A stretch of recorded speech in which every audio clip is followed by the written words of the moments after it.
Bruce, it's good to have you back down here again. Good to be here again. As we are sitting here Thanksgiving week, Bruce came down from North Jersey to visit and have some lunch, and we're going to do some fishing trip. Heading over to Hidden Reef and the Fish Factory, and maybe we'll even take the camera and record a little bit of that. Who knows? Okay. But anyway, you were just reviewing or commenting on that tank that I just showed the video of last night. So go back to your conversations. What were you saying about this? Well, I was saying I added that real CO2 to my tank level again.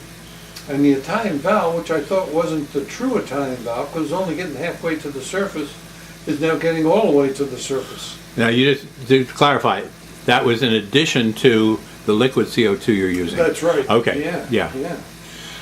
Well, ever since you taught me fertilizing, I've been religiously putting CO2 in each of the 3 tanks every day. Okay. And most recently, because I'm using it up so fast, I've actually ordered 5 bottles of it from Amazon. Sure, it goes quick. And to get it quickly, I had to order 2 more, so 2 more are coming today, but now I've got enough to hold me. Yeah. But anyway, so you like that Amazon sort? The Madagascar lace plant in there. Lace plant, that's doing excellent. Isn't that beautiful? And that Amazon I had in the 55, that was sort of stunted looking, and a lot of leaves, but it stayed short. Right. Now the leaves are getting taller on that. Really? They added the real CO2. Wow. Now, you're talking about your own Amazon plant. I'm sorry, damn it, I keep saying that. Your own Madagascar lace plant that we saw up there. That's coming Described back how it was, well, I think you didn't even know you had it, right? The last time that it was starting to revive, but the leaves were very short. But again, adding that other real CO2, man, that's coming back really strong again. Now, do you think there's a difference between the liquid CO2 and what you're talking about, the gas-infused CO2? From what I'm seeing, apparently there is. Wow, interesting, Yeah. Interesting. If you supplement it with the real CO2, man, the plants go crazy. Well, now, this is something you and I are very different on, okay? As you can see in the tanks in my videos recently, and we'll capture them here too. Right. I'm, except for the kabamba trimming it back, I'm against cutting things back, and as a result, I have jungles. I know. Which I love, but at the same time, I admire. Wrong with that? It's a good looking set. I've seen these on other people's videos and been so envious of them, and now I feel comfortable. I'm equally. You can do the same as everybody else. And it's all because of what you suggested. I really think the growth we're seeing here on this tank is all about the CO2 and the fertilizer. Again, the program you introduced me to, CO2 every day, liquid CO2, and then once a week the leaf zone, which gives us the trace elements, and then on a quarterly basis the plant tabs under the key plants. Okay, yeah, well that's good. Now, that should work well.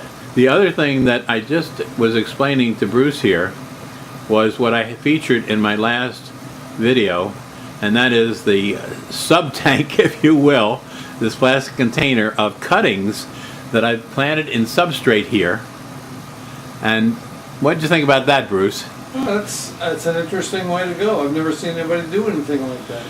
But that's what this hobby is all about, experimenting. I've had some comments on the web about this so far. I'm sure. You know where I got the idea from? One, the frustration of that beautiful red plant, that tiny plant that you bought at Hidden Reef, which was like a little cup. And you said, how many plants in that? A dozen plants in there. Now, this little cup, really small plants, but think of something about the size of a shot glass, and think of a dozen plants in that, and that's what Bruce is describing to you. Well, he gave me one of those plants that he had started, and it had a couple leaves on it, and a little bit of a root system, and now what you're seeing up in this container is that growing out, and eventually it'll have enough root system that my gravel in this tank will hold it. Yeah, I have something that you could try and experiment with. Okay. I know you're always concerned that, your tanks are overcrowded. You can't, you got to have aeration as well as filtration. But try cutting both off for 3 hours and see how your plants do. The plants will be receiving the CO2 that they need, and they'll be giving off oxygen, you'll see bubbles coming off of the plants with the oxygen, which is excess for them. Okay.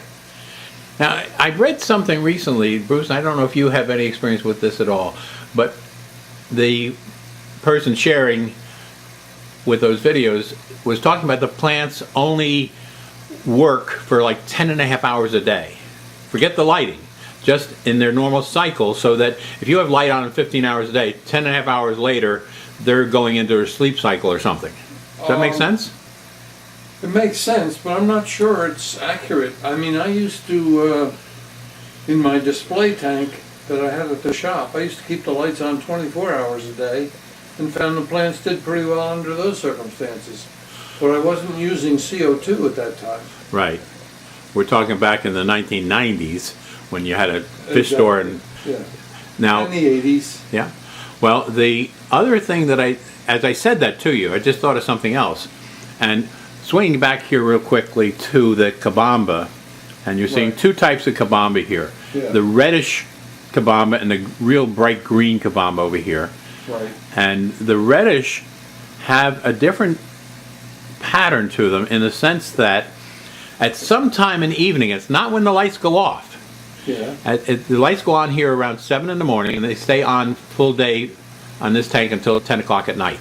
Oh, okay. All right, so we're talking 12 plus 3, 15 hours of light. Right. The red kabamba will close up. The end of it will close up. You had told me about that before, yeah. Yeah, in one of the other videos I showed you that. So at some point in time, it's not when the lights go out. It's sometime earlier in the evening, like 10.5 hours into it or something. Okay. And more than 10.5 hours. The green kabamba doesn't do that.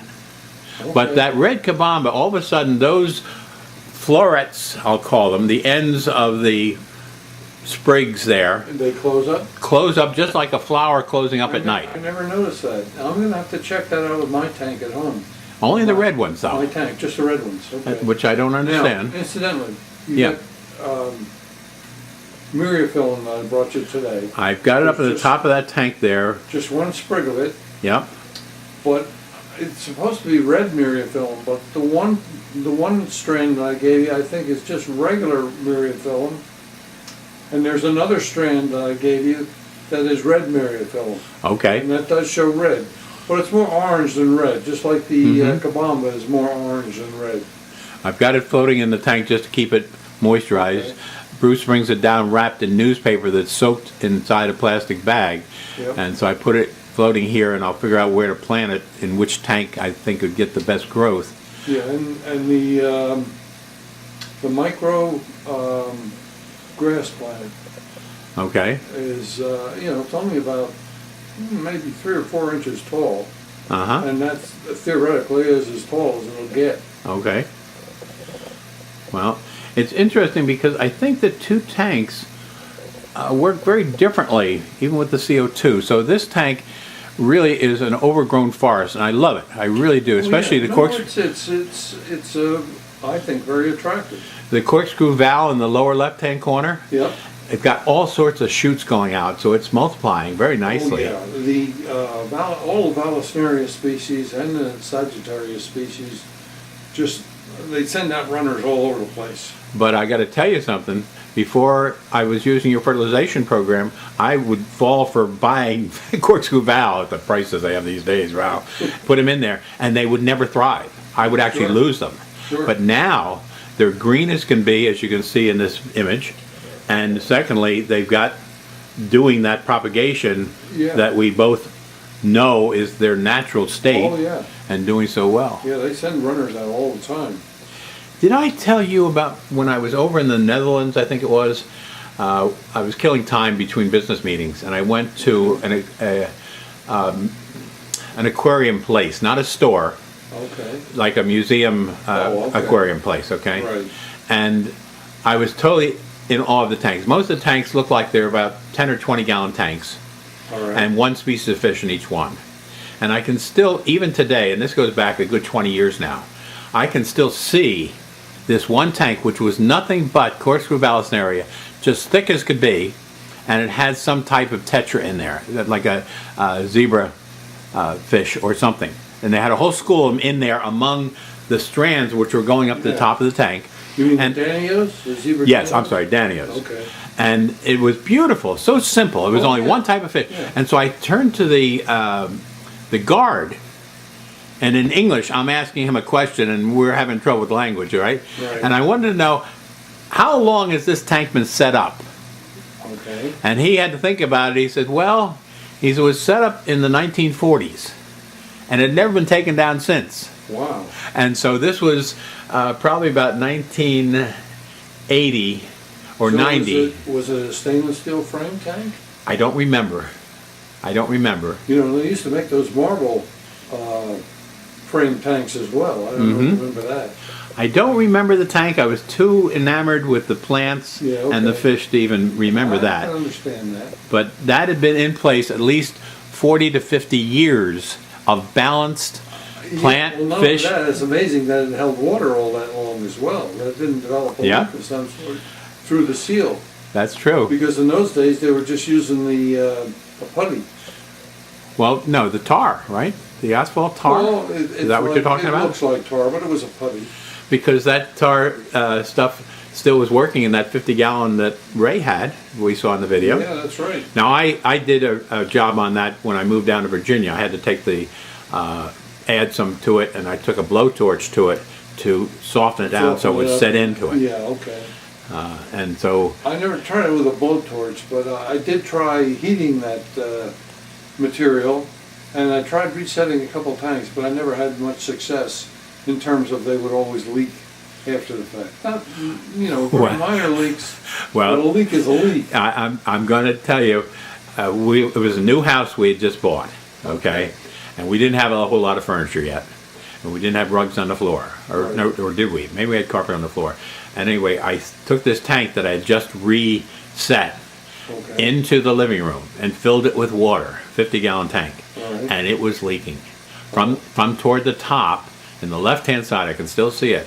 And my wife said, you ruined this carpet, and I'm getting a new carpet. And it's a new house we just moved into. And I said, yes, dear. And I took what I call a blowtorch, you know, one that's not acetylene, but, flamethrower type thing. Right, And I understand. just held it close to where it was leaking. Right. And it kept leaking a little bit less, and finally it started, like it turned to steam. It sealed itself. It sealed itself, and I never had to replace the carpet. Wow, that's pretty amazing. Yeah, I had tried resealing a few tanks that way, but I never had success with it. They always leak.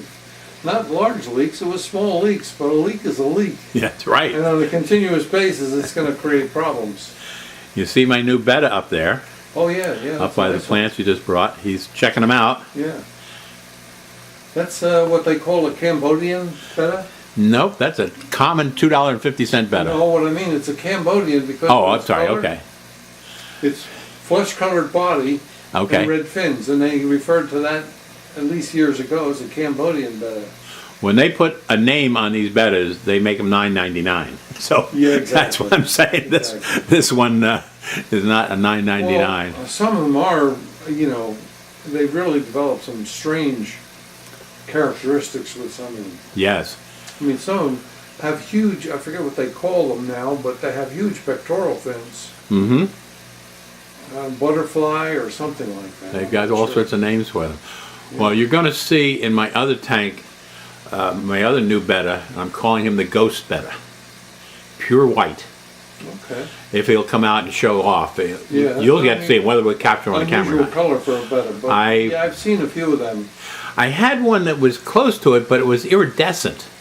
It was like a cream, and when you looked at it closely, like with the camera, and the lighting was right, there was like an iridescent green sheen to that cream color. Really Yeah, very unusual. yeah. But this one is strictly white. Wow. And because I can't find him most of the time, and because he's white, I'm calling him the ghost. Yeah. Oh, that's good. Good calling for them.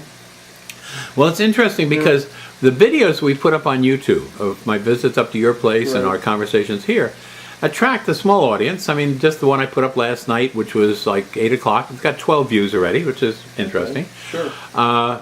These other videos, I mean, sometimes we're talking about people with Is the 100,000 Irishman views. Getting back to you? Is what? Is the Irishman getting back to you? I haven't seen it come back, no. Okay. No. But I don't know how they're getting, what causes people to come to a particular video. Out of all the others, they have 100,000 views. Now, having said that, we did something similar with Ray's basement fish room. Okay. We would go on a fishing trip, and we come back, and I just set up the camera, and we have a conversation as we wandered through his tanks, and he was adding the fish we caught, Sure. etc. At least one of those tanks, and they all have the same title, right? Ray's Fish Room Update and a date. There's nothing more to it. It's Okay. not like some magic word up there. Yeah. Although I did finally figure out that the idea of Fish Room Update was something people gravitated to. So I went and renamed all the videos I had up there with that same Okay. pattern. Anyway, one of those has 40,000 views on it. Holy smokes. Now, it's one thing if there's something unique in it, but how do people find it in the first place in order to say, wow, that's a great one? Yeah. And of course, my sister's complaint, it's a valid complaint, is I make these videos too long. The one you and I did last time, I thought I should have broken into three parts and covered 1, 2, and 3. You were telling me about that with your sister. Yeah. And, She likes them, but she doesn't have the attention span okay. of watching them that long. So the one last night was 16 minutes Well, long. tell her she's got to develop more interest. She's a dear sister, and she's been a supporter ever since. Okay. But anyway, let me swing you around, and let's take a look at this other tank across the room. And this over here is the bow tank. And the neat thing about what you just didn't see Bruce do, he just swings the chair around, and that's what I love about this It's a nice setup. little chair. And you just turn around and you're looking at a totally different scene. Yeah. And it's right here in our living room. And so when I'm playing with the tanks... This is a jungle effect also, but not as severe as the other one. Right. And so you have, what I like is a large variety of shapes, colors, patterns that really give it variety.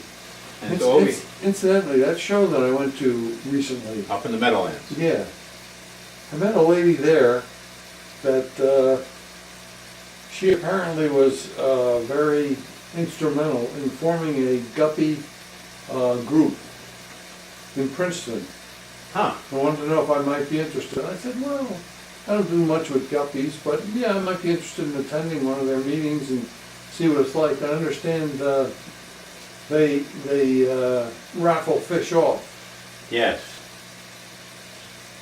What's interesting about this tank, if you go to that, let me know, and I'll come up and meet you up in Princeton. All right, I was wondering Princeton's if you might halfway be between interested. us. Yeah, all right. So about 25 minutes.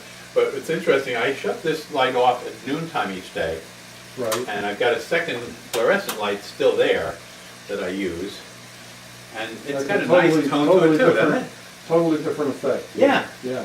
Now, the problem is, on camera, the camera adjusts the lighting so that there's not that much difference there. But as you sit there and look at it, isn't that interesting? Yeah.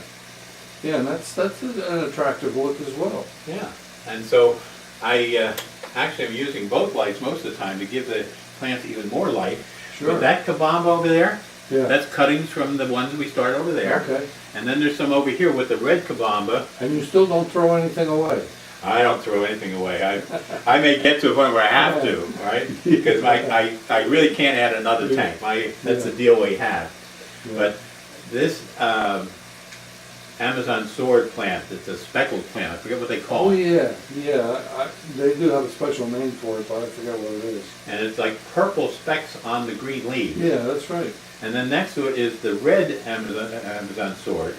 And Okay. again, because of so much growth, it's hard to keep them each a show tank.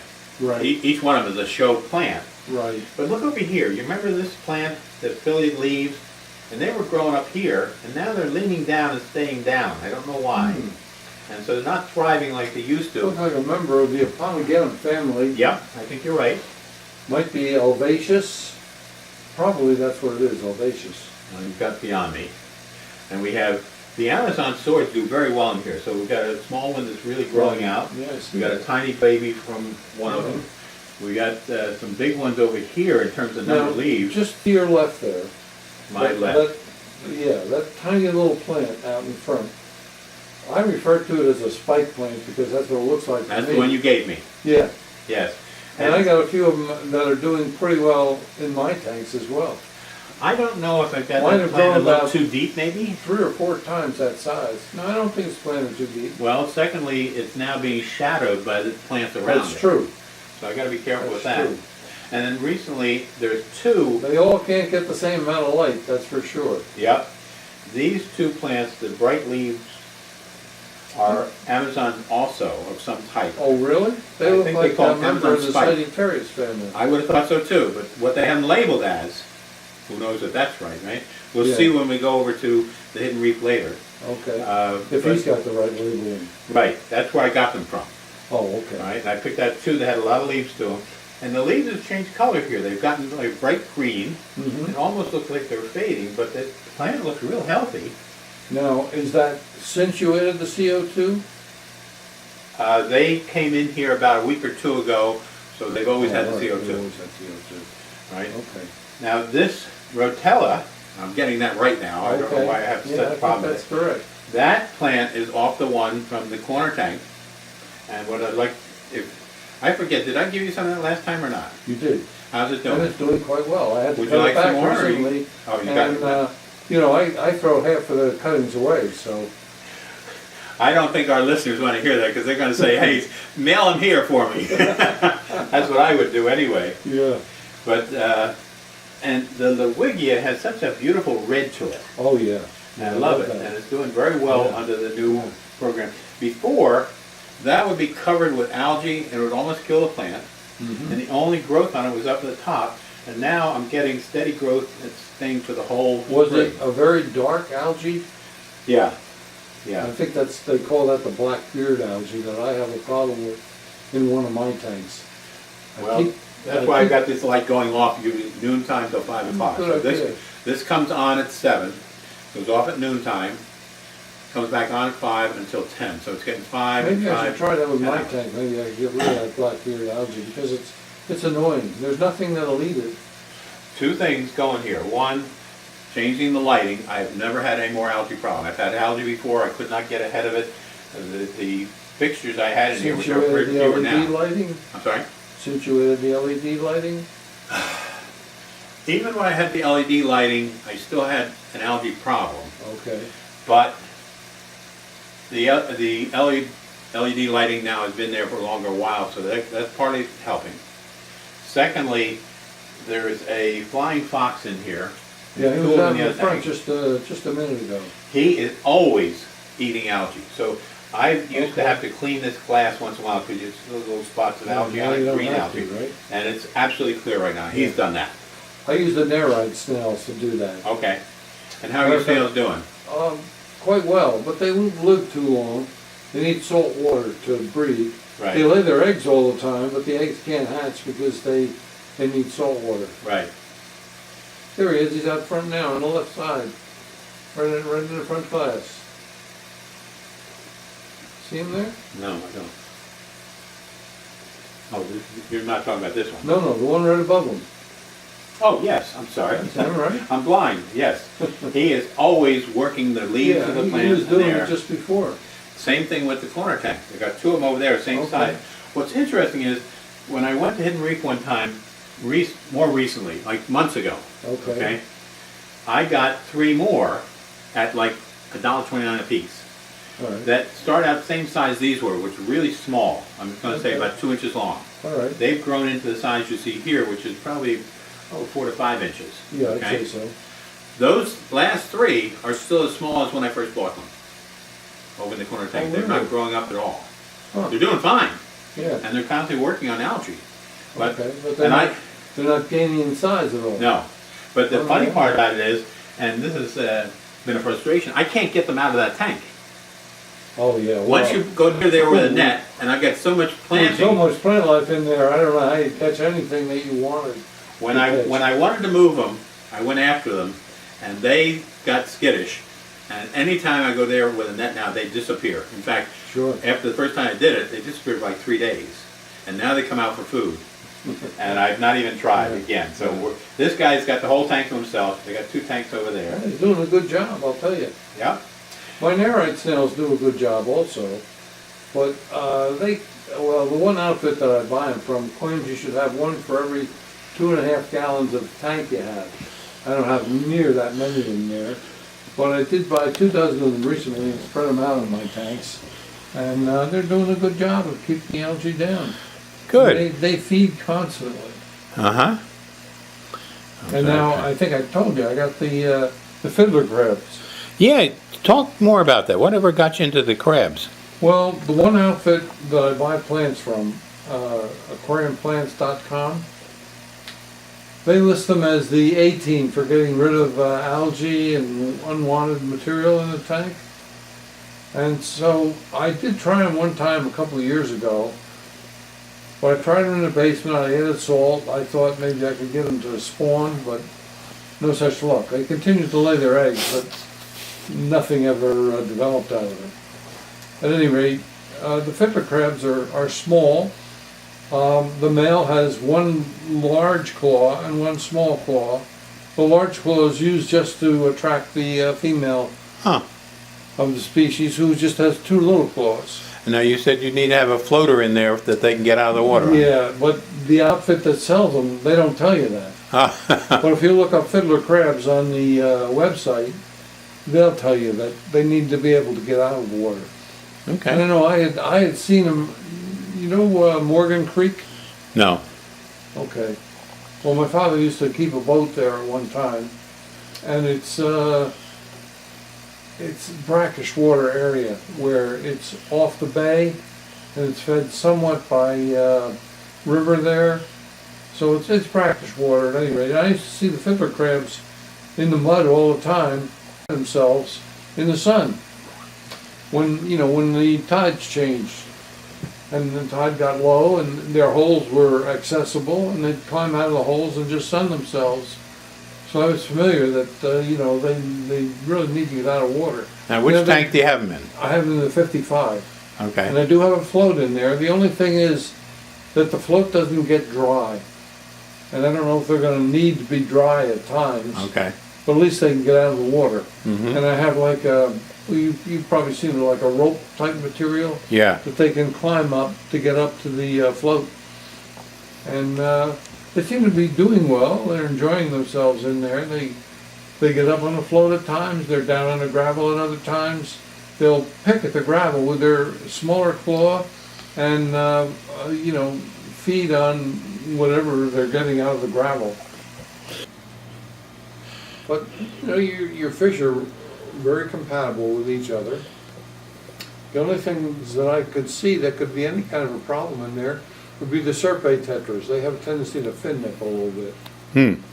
But, Well, here we go. Everything is copacetic with them. They don't seem to be bothering anything, and it's working out well. Well, we've got about 10 angelfish in here now, because I picked up 3 more at the fish factory for a good price recently. Okay. We'll see what we have over there these days. Yeah, well, you got And some marbles in there. And the 3 with the orange on the top that you see here came together. I picked up 3 of them, and that's the ones here with the black and orange. Yeah, I see it, yeah. And black and orange, Yeah. black and orange over here. Yeah. Those 3, and they were $7.99 a piece, 3 for $12. Okay, And I said, you know what, that's a good price for me. yeah. All right, we're going to head on out after we have lunch. Okay. But I'm going to turn this off now and thank everybody for joining us. Now I'm just going to add this quick shot of the office tank, and it doesn't have much meaning except I'm going to explain to you, for whatever reason, for the last month or so, it has been cloudy. No matter what I did, changed water, changed the filter, there's no dead fish in there, it would just be cloudy. And so Bruce today, when I shared that issue with him, he suggested a product that we picked up when we went over to Hidden Reef. And after he left today, I put a couple drops of that in here, and 1 hour later, this tank is crystal clear. And so I can't say enough how pleased I am. 1, that I shared it with him, and 2, he had an answer for me. And so what we have now in this tank, by the way, was a result of our fishing trip today. We picked up about 6 guppies. 3 very pretty tailed female guppies and Same number of males. Very interesting. So anyway, the clarity of this tank that you're looking at, which is a mess right now because the plants that we bought are just hanging in here. The hidden reef, the plants we were looking at, all were $1.99. I couldn't believe it. Everything else used to be $3.99. And so even though I have no room for plants, I had to get them. And so now I've got a problem figuring out what to do with them. But anyway, I just had to share the clarity of this particular tank now that I put a couple drops of algae clear or aqua clear or whatever it is. And I got to show you something else we got. Here's the packaging from that product that clarified the water there. My other two tanks always crystal clear, and this tank wasn't. And so ACUREL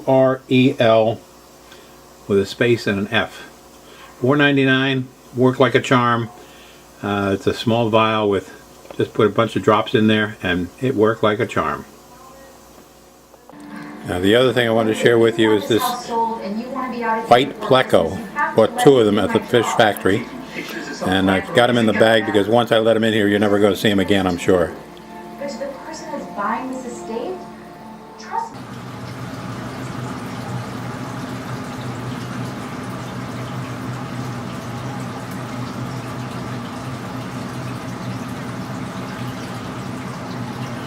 Well, the ghost is out. That white betta is in the front, and for once I'm going to capture some good video of him. He is gorgeous. This is the day after the beginning of this video. I just want to share with you some of the plants that we picked up over at Hidden Reef. Like I said, for some special reason, they did have signs say their prices are now lowered. But I haven't found many plants over there for $1.99, usually $3.99 as I said earlier. But look at these plants.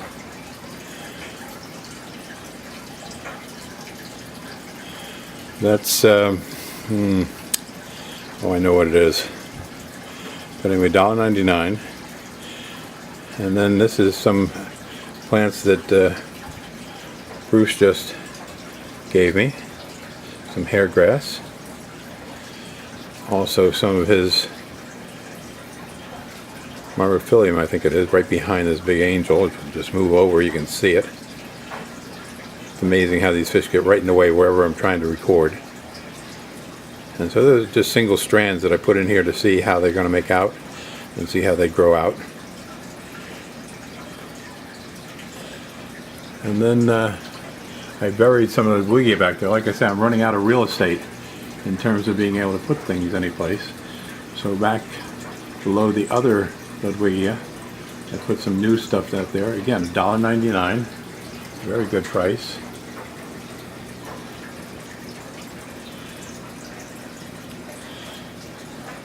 And the kabamba over here, which is growing out from the original cuttings.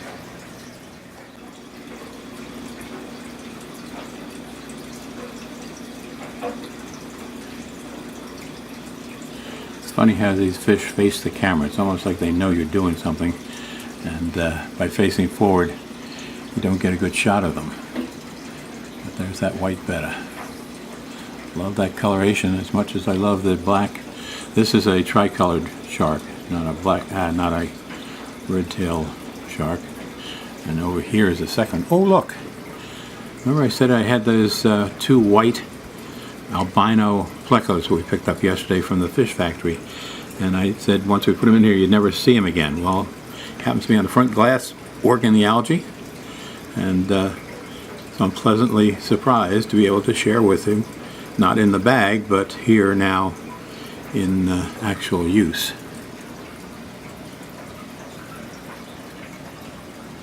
It'll be interesting to see how they grow up. There's two of them in here now. I don't know where the other one is, of course, but I'm pleasantly surprised that one's up front showing off for us. Anyway, well planted, well grown out, running out of room.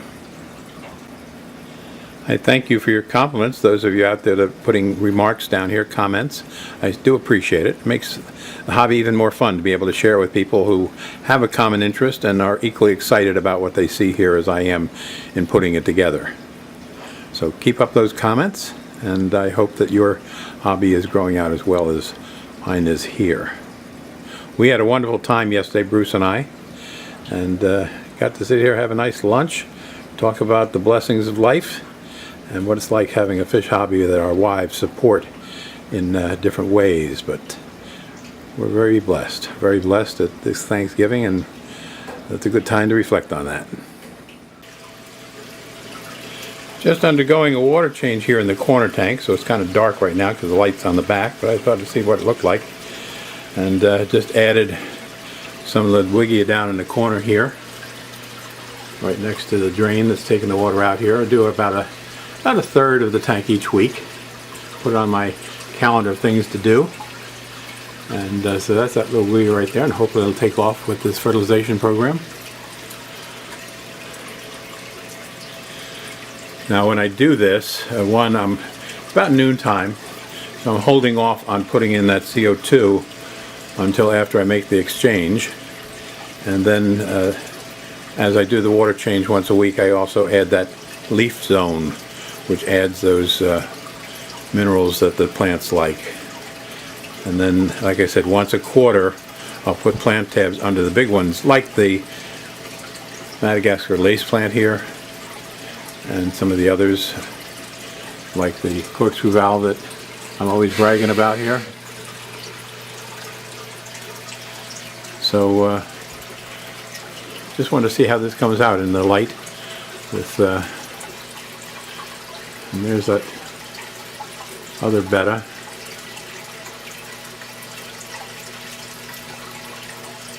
But I'm not going to see it much in this light. Oh, there we go. That away. With a nice reflection on the glass. Oh, and he thinks it's himself. It's somebody else, so he's flaring up. Very nice. Very nice. Oh, sorry, I'm hand-holding this camera right now. Being lazy, not using a tripod, and that's not a good idea.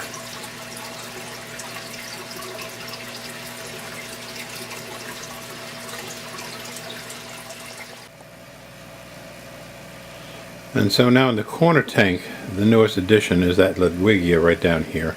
It's a red leaf plant, which I love getting the variety of color coming with something like that.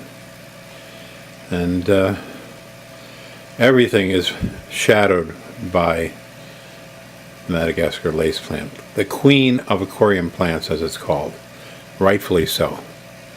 And of course, a number of people have expressed interest in this experiment that I'm doing with the little breeding trap of cuttings, and we'll see how that works out. So right now I'm going to head on off.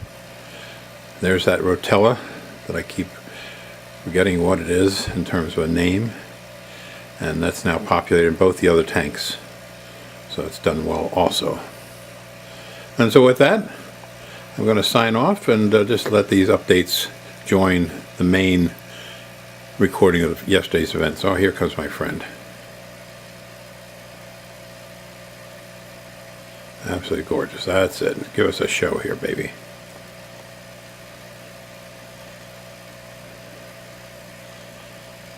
Amazing. Love those bettas. They don't last terribly long for me, but nevertheless, reasonably priced to replace them. You don't get carried away with, $5, $10, $15, $20 ones. But for $2.50, I don't know what the problem is, that they don't last too long, but nevertheless. And here's that black barb that we were talking about earlier. At the fish factory, I found they had 3 of these black barbs, which I've never seen before, by the way, in their show tank. And I asked them to keep me appraised if they see any others come in the marketplace that they get. So I give them my business card so that they can call me. Anyway, gorgeous fish, gorgeous fish. Here's the new plantings in the office tank, which again is getting overcrowded like I like my tanks to be. And we have everything from a couple of tall val plants added to the center front there, with that water wisteria in between them. And some of these bunch plants down here, baby tears, and Myrifilium, is it?